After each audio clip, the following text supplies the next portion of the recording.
Hello, എല്ലാവർക്കും ഷെറൂസ് ഗാലയിലേക്ക് സ്വാഗതം. ഞാനിവിടെ ഉണ്ടാക്കാൻ പോകുന്നത് ചേന എരിശ്ശേരി. അപ്പൊ ഇതിന് വേണ്ടത് ചേന ഇതുപോലെ അരിഞ്ഞതാണ്. ഇതുപോലെ വലുപ്പത്തിൽ അരിയണം. അത് 1.5 മുതൽ 2 കപ്പ് വരെ നമുക്ക് എടുക്കാം.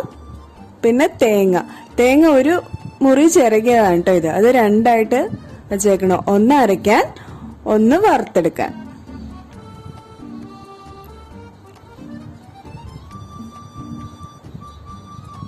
പിന്നെ വേണ്ടത് കുരുമുളക് പൊടി. കുരുമുളക് പൊടിയാണ് ഇതിന്റെ മെയിൻ ഐറ്റം എന്ന് പറയുന്നത്. കുരുമുളക് പൊടി ഒരു 1.5 ടീസ്പൂൺ, ജീരകം കുറച്ച്, ഒരു നുള്ളു മതിയാവും. കുരുമുളക് പൊടിയും ജീരകം നമുക്ക് തേങ്ങയിലിട്ട് അരയ്ക്കാനാണ് കേട്ടോ. ഉഴുന്ന് നമ്മള് തേങ്ങ വറക്കുമ്പോഴാണ് എടുക്കുന്നത്. മഞ്ഞപ്പൊടി 1/2 ടീസ്പൂൺ. അത് ചേന വേവിക്കാനാണ് നമ്മൾ എടുക്കണേ. പിന്നെ കുറച്ച് കറിവേപ്പില, ഒരു 5-6 എണ്ണം.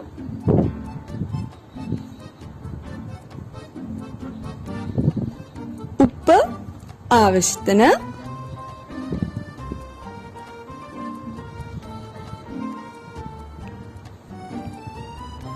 നമുക്ക് ചേനയൊക്കെ കഴുകി നമുക്ക് കുക്കറിൽ വേവിക്കാൻ വെക്കാം.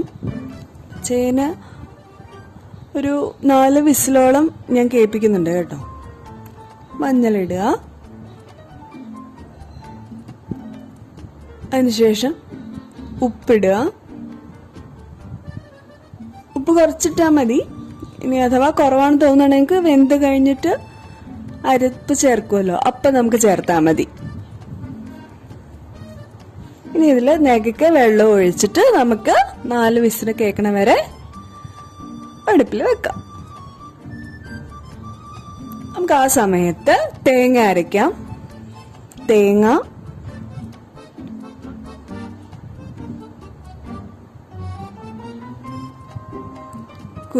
ജീരകം, ഒരു നുള്ളു ജീരകം,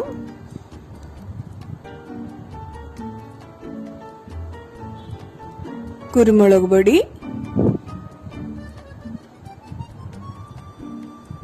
ഇത് നന്നായിട്ട് ഒന്ന് അരയ്ക്കുക. ഓക്കെ, ഒന്ന് അരച്ചു. അതിനുശേഷം നമുക്ക് വെള്ളം ചേർത്ത് നന്നായിട്ട് വീണ്ടും അരയ്ക്കുക. നമ്മൾ പുളിശ്ശേരിക്കൊക്കെ അരയ്ക്കില്ല, അതുപോലെ നന്നായിട്ട് അങ്ങ് അരയ്ക്കുക.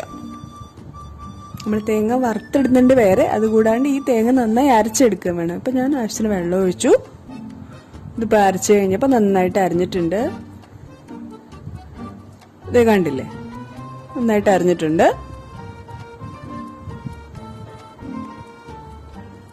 ഇനി നമുക്ക് ഒരു പാനില് എണ്ണ ചൂടാക്കാൻ വെച്ചിട്ട് നമുക്കതിലേക്ക് ഉഴുന്നിടാം. കറിവേപ്പില. ഞാനിവിടെ കടുകൊന്നും ഇടുന്നില്ല കേട്ടോ, അതിൻ്റെ ഒന്നും ആവശ്യമില്ല. ഇത്രയും കുറച്ച് സാധനങ്ങളോട് നമുക്ക് അടിപൊളിയായിട്ട് ഉണ്ടാക്കാം ചേന എരിശ്ശേരി. ചുമന്ന മുളകൊക്കെ ഇടുന്നവരുണ്ട്. ഇതിൻ്റെ ഒന്നും ആവശ്യമില്ല, നമുക്ക് പെട്ടെന്ന് ഉണ്ടാക്കാം, ടേസ്റ്റായിട്ട് ഉണ്ടാക്കാം. ഇനി ഇതിലേക്ക് തേങ്ങ കൂടെ ഇടുക. ഇത് നന്നായിട്ട് ബ്രൗൺ കളർ ആവുന്നവരെ വറക്കുക. ഇതിപ്പോൾ കുറേശ്ശെ ആയി തുടങ്ങിയിട്ടുണ്ട്. ഇതേ ബ്രൗൺ നിറായി. അപ്പം ആ സമയത്ത് അത് ഞാൻ ഓഫ് ചെയ്തു. ഇനി നമ്മുടെ ചേന വെന്തോ നമുക്ക് നോക്കാം. ഓക്കെ, വെന്തിട്ടുണ്ട്. ഇനി ഇത് നന്നായിട്ട് ഓൺ ചെയ്തിട്ട് നന്നായിട്ട് തിളയ്ക്കുക. തിളച്ച ശേഷം നമ്മൾ അരച്ചു വെച്ചിരുന്നില്ലേ, അത് ചേർക്കുക.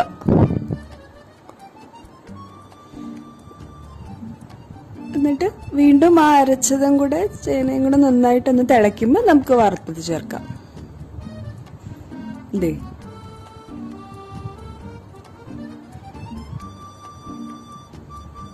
അത് ഫുൾ അതിലേക്ക് ഇട്ടു. വേണമെങ്കിൽ നമുക്ക് കുറച്ച് വെള്ളം കൂടെ ഒഴിച്ചിട്ട് അതിലേക്ക് ഒഴിക്കാം കേട്ടോ.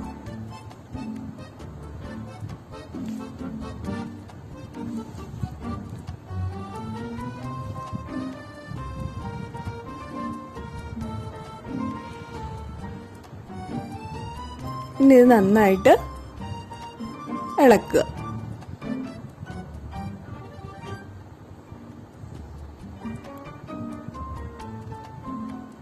കണ്ടോ? അപ്പം അത് നന്നായിട്ട് തിളച്ചിട്ടുണ്ട്.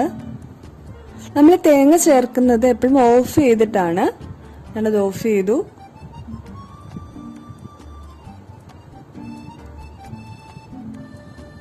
അതിൻ്റെ തിളയൊന്ന് നിന്ന് കഴിഞ്ഞിട്ട് നമുക്ക് തേങ്ങ വറുത്തത് ചേർക്കാം. ഈ സമയത്ത് ഇതിനു മുമ്പ് വേണം നമ്മൾ ഉപ്പ് നോക്കാൻ കേട്ടോ. ഉപ്പൊക്കെ ഓക്കെ ആണെങ്കിൽ നമുക്കിപ്പോൾ ഓഫ് ചെയ്തിട്ട് വറുത്തത് ചേർക്കാം.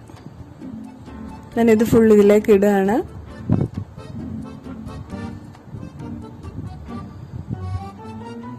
ഇനി ഇത് ആദ്യമേ ഇളക്കരുത്. ഇത് കുറച്ചു നേരം അടച്ചു വെക്കണം. കറിവേപ്പിലയും കൂടെ നമ്മൾ ഇതിലേക്ക് ചേർക്കുകയാണ്. ഇനി ഇത് കുറച്ചു നേരം അടച്ചു വെക്കുക. ഓക്കെ, അതിനുശേഷം നമുക്ക് ഒരു 5 മിനിറ്റ് കഴിഞ്ഞിട്ട് നന്നായിട്ട് ഇളക്കാം. അപ്പം നമ്മുടെ ചേന എരിശ്ശേരി റെഡി ആയിരിക്കുകയാണ്. കണ്ടില്ലേ?